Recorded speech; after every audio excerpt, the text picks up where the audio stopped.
Hello everyone, আসসালামু আলাইকুম। আজকে শুক্রবার, তো সবার সকালটা নিশ্চয়ই খুব ভালোভাবে শুরু হয়েছে। আমার শুরুটা ভালোই ছিল। যেহেতু আজকে শুক্রবার, যে কাজের লোক কিংবা আমরা যেটাই বলি হেল্পিং হ্যান্ড, হ্যাঁ, আমরা অনেকটাই কিন্তু তাদের উপর নির্ভরশীল। কারণ কি, আমাদের অনেক ধরনের কাজ থাকে আর কাজের লোকদের কাজ থাকে এক ধরনের। যেমন সে আসলে কী করতো, মাছ ধুইতো, মাছ তো কাটিয়ে নিয়ে আসা হয়। তো সে আসলে কী হতো, মাছটা ধুয়ে দিত কিংবা ঘর মুছতো, কাপড়গুলা গুছাইতো, ঘরটা মানে রান্নাঘরের যে কিচেনের যে যাবতীয় কাজ, সেই কাজগুলো সে করতো। তো আমি যেহেতু তার উপর একটা মানে ডিপেন্ড করেই থাকি যে সে আসবে, দেন সেই কাজগুলো করবে, অ্যান্ড আমার জন্য এটা রিল্যাক্সিং একটা ব্যাপার।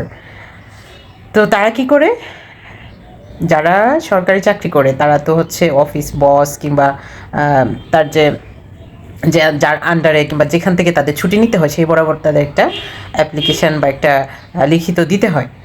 আর আমরা যাদের উপর নির্ভরশীল, আমাদের আন্ডারে যারা কাজ করে, হ্যাঁ, হেল্পিং হ্যান্ড যারা যারা পার্মানেন্টলি বাসায় থাকে না, তারা কি করে, তারা সব সময় একটা কাজই করে। যেদিন দেখবে যে একটু কাজ বেশি কিংবা যেদিন তারা ধরেই নেই একটা ঘরে, যেহেতু তারা একটা লং টাইম যাতায়াত করে, কাজের যে ধরনটা, হ্যাঁ, তারা কিন্তু সব কিছু জানে, ফ্রিজের খবর জানে, ফ্যামিলির খবর জানে, কে আসবে কে যাবে সব ধরনের খবরগুলো কিন্তু তারা জানে।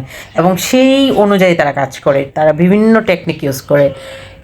কী জন্য বললাম, যেমন আজকে, হ্যাঁ, আমার বাচ্চাদের যেহেতু পরীক্ষা ছিল, আর আমার বাচ্চারা যেহেতু দুইটা পরীক্ষা দিচ্ছে, একটা নিউবর্ন বেবি, সো আমরা কিন্তু কত কম ঝামেলা করে খাওয়া যায় কিংবা কিভাবে আমরা সিম্পলি লাইফ লিড করতে পারি, হ্যাঁ, সেটা কিন্তু আমরা সবসময়ই চেষ্টা করি।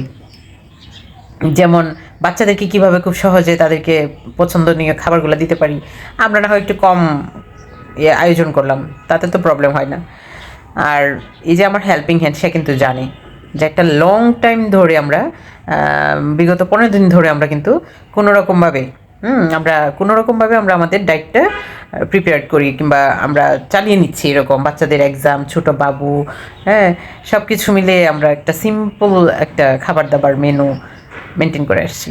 তো বাচ্চাদের যেহেতু এক্সাম শেষ হয়েছে, ওরাও কিন্তু চাইবে, ওরাও একটু ভালো মন্দ খাবে কিংবা আমার নিজেরও তো ইচ্ছা করবে যে আজকে ফ্রাইডে, আজকে একটা স্পেশালভাবে একটু খাওয়া দাওয়া করি, কিংবা একটা স্পেশালভাবে ঘরটা গুছাই।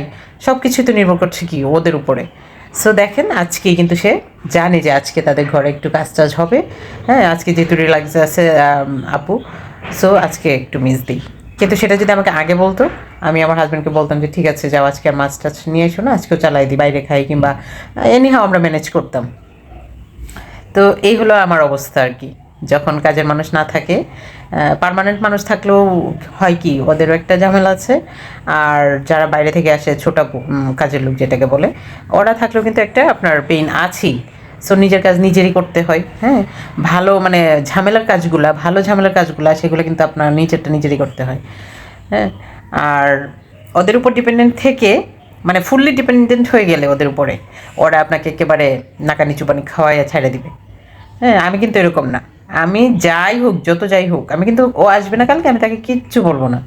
কেন বলবো না, যে এটা তুমি মনে করো না যে আমি ফুললি তোমার উপর ডিপেন্ডেন্ট, তুমি না থাকলে আমার শেষ। তুমি নাই মানে আমার কোনো কিছু চলে না। আমার বাচ্চারাও কাজ পারে, আমিও কাজ পারি, হয়তো একটু কষ্ট হয়, হ্যাঁ, কিন্তু আমরা যে পারি না তা কিন্তু না। আমার বাচ্চারা কিন্তু যথেষ্ট পরিমাণ তারা কাজ করে, তারা যথেষ্ট রেসপন্সিবল, হ্যাঁ। আর আমি নিজেও পছন্দ করি, যেভাবে আমি যতটুকু পারি ততটুকু আমি কেন করব না, আমি ততটুকু করে আমি খেতে পারি, হ্যাঁ। আমার এমন কিছু করার দরকার নাই যেটার জন্য আমার অন্যের উপর ডিপেন্ডেন্ট হতে হবে, এমন কিছু খাওয়া দাওয়া দরকার নেই যেটার উপর আমার অন্যকে আমার লাগবেই। সো আমি কিন্তু কাজের লোকদের এটা আমি বুঝিয়ে দিই যে এটা ভাইবো না যে তোমার জন্য আমি একদম না খেয়ে থাকবো আর তোমার জন্য আমি একদম সব কিছু নোংরা করে রেখে দেবো। আমার হাজব্যান্ডও কিন্তু সে প্রচুর আমাকে হেল্প করে, হ্যাঁ। সে কাজে হেল্প করে, বাচ্চাদের কাজে হেল্প করে, বাচ্চাদেরকে কীভাবে আমরা মেনটেন করবো, স্কুল, ঘরে খাওয়া দাওয়া সব কিছু এভরিথিং। তো আমার কিন্তু কোনোভাবেই এত ওয়েট সিচুয়েশনে পড়ার কোনো ওয়ে নাই, ঠিক আছে। সো আপনারাও কিন্তু এরকম হয়ে যান। কাজ তো করতেই হবে, হয়তো একটু কষ্ট হবে, হয়তো হাতের উপর হাতের 12টা বাজবে, হয়তো আপনার মানে খুব পেন হয়ে যাবে,